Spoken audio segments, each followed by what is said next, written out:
Big breaking news చూస్తున్నాము. తెలంగాణ లోక్సభ ఎన్నికల వేళ బీఆర్ఎస్కు బిగ్ షాక్ తగిలింది.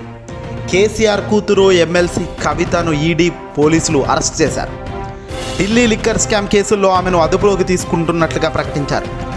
ఢిల్లీ నుంచి సెర్చ్ వారెంట్తో వచ్చిన 10 మంది అధికారులు సుమారు 4 గంటల పాటు ఆమె ఇంట్లో క్షుణ్ణంగా తనిఖీలు నిర్వహించారు. పలు డాక్యుమెంట్లను, కవిత ఫోన్లను సీజ్ చేసిన ఈడీ అధికారులు అనంతరం ఆమెను అరెస్టు చేస్తున్నట్లుగా అధికారికంగా ప్రకటన తెలియపరిచారు. దీంతో ఒక్కసారిగా అంత అవాకయ్యారు.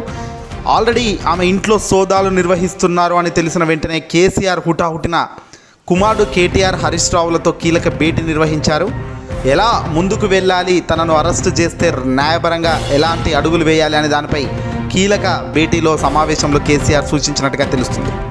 ఒక్కసారిగా ఇప్పుడు అంతా అవాకయ్యే అంశం ఇది. ఈడీ అరెస్టు చేస్తూ కవితను అదుపులోకి తీసుకున్నారు.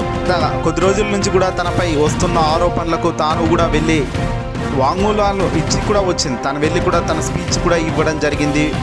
ఇన్వెస్టిగేషన్లో భాగంగా కవిత గారిని అనేక సార్లు వాళ్ళు పిలవడం జరిగింది అధికారులు. ఇక ఈసారి మాత్రం తనను అదుపులోకి అయితే తీసుకోవడం అయితే జరిగింది.